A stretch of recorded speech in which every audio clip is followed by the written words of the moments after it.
everybody, Dr. Daniel Shanahan here from Legs, Foot, and Ankle Associates. The topic of this video is one of my favorite because it's something we see a ton of at the practice on an everyday basis. Bunions and problems related to bunions. And there's so much myth out there about bunions and so much, I guess, incorrect management because people don't really understand what they are. So the purpose of this video is to teach you what a bunion is and what the problems are related to the bunion area. And of course, what is that bunion area? Well, most people realize it's the area around the big toe joint, right? When we talk about a foot, here's a right foot. The big toe joint is the area where the two toe bones here that comprise your big toe, and the fancy name for that is the hallux. Keep that in mind because I'm going to talk about the hallux and some other pathologies. And then the bone behind it, which is called the first metatarsal. This joint area is where the big toe joint is. And bunions occur most typically on the side where the bump sticks out in this area. So I'm going to talk about that. And I'm also going to talk about two other similar pathologies that people mistake as bunions. And these are called hallux limitus and hallux rigidus. Remember I mentioned the term hallux? Well, that's the fancy name for your big toe. And I'm going to teach you about limitus and rigidus and what those are. Because I get a lot of patients that come in thinking they have a bunion, but it's a bump on the top of their big toe joint. And that's really not a bunion by its true definition, okay? So I'm going to talk about that. Now, what's a bunion? The fancy term for it that we as doctors use is hallux abductovalgus. That's the most common term, so you can look that up on Dr. Google. Hallux, the big toe, abductovalgus. Those are the terms for the angular change that occurs.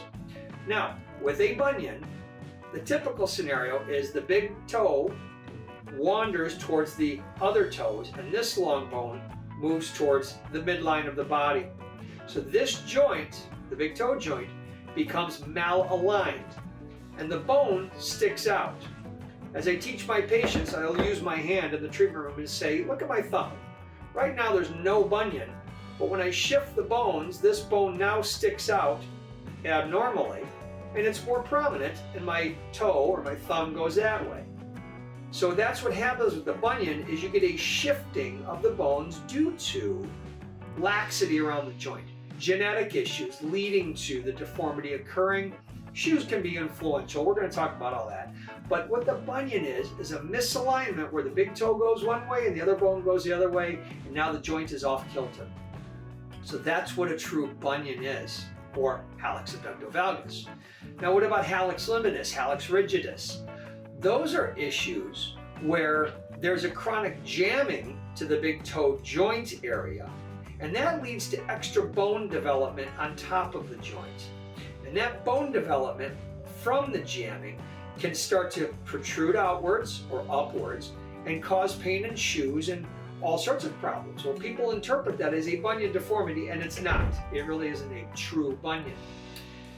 Hallux limitus, which means there's limited motion, versus rigidus, means it's kind of stuck. That's more of a joint degenerative process, and we treat a lot of that, and there's a lot of ways to help it, okay? But a true bunion is when you have that angular change leading to things sticking out.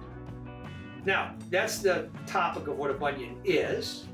What it isn't, a bunion is not a calcium deposit. It's not even a growth. Those are common misconceptions that people come in with, thinking that their bunion is something that grew or deposited calcium, and it's not. Ultimately, they are genetically inherited. It's your bone structure, foot structure, your biomechanics, and your genetics that lead to that thing coming around. And there's influences like shoe gear, lifestyle in regard to athletics or activities, things like that that will make the bunion express itself worse or even express itself altogether. So who gets bunions? Well, it can be anybody. I see them in young teenagers right up to, of course, older adults. There's actually something called a juvenile bunion deformity, and that's heavily weighed with genetic influence. They're a little more common in women than men. I think it's more that women just get them treated because they don't like the way they look or the way their shoes feel, or of course they don't want to deal with the pain. Whereas men will let them tend to let them go longer. But it can happen to men and women, younger and older and all that. Okay? So how do we manage them? Well, there's a ton of ways to manage bunions. A lot of conservative options and of course surgical options. Conservative will not make the deformity go away. There's no splint or gizmo or gadget you can buy online that's going to correct your bunion. Despite what the ads say, you can't turn the bones to go straight. The only way to make a bunion go away is to surgically correct it.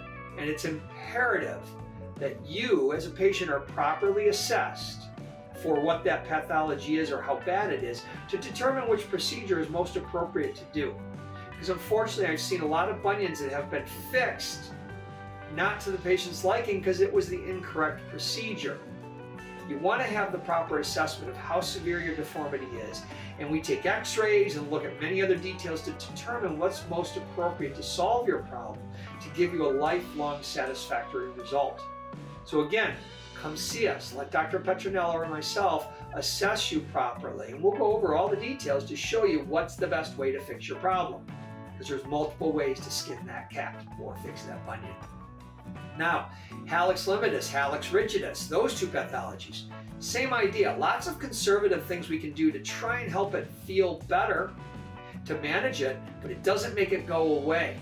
So sometimes that bone that has developed up on top, we need to go in and clean that out, which is really simple. It's a simple procedure, but sometimes if the joint is bad enough and needs to be really fixed, we do a joint implant. We can actually fix your joint by putting an implant in there. Just like other doctors replace knees and hips, we can replace your big toe joint, and it works fantastic. I'm a big fan of the implants to restore motion and keep you going rather than fusing the joint. We may hear of your big toe joint being fused to address this, and unless you have really bigger, more significant problems, I tend to shy away from doing that because patients don't like having their big toe stuck in that position. I much prefer to do the implants. So the hallux limitus rigidus issue can easily be fixed with a surgery that's not terribly invasive and it really doesn't lay you up. Again, with all these corrections, we will gladly teach you how we do it and what's involved with your recovery, because our goal is always to give you not only a great result, but get you back on your feet as quickly as we can. So hopefully that's a good overview of what a bunion is, what it isn't, and what's related to it in regard to the other pathologies. So if you're interested in more, come see us. We'll gladly assess and teach you all about your bunion. Dr. Daniel Shanahan, Legs, Foot and Ankle Associates. Have a great day.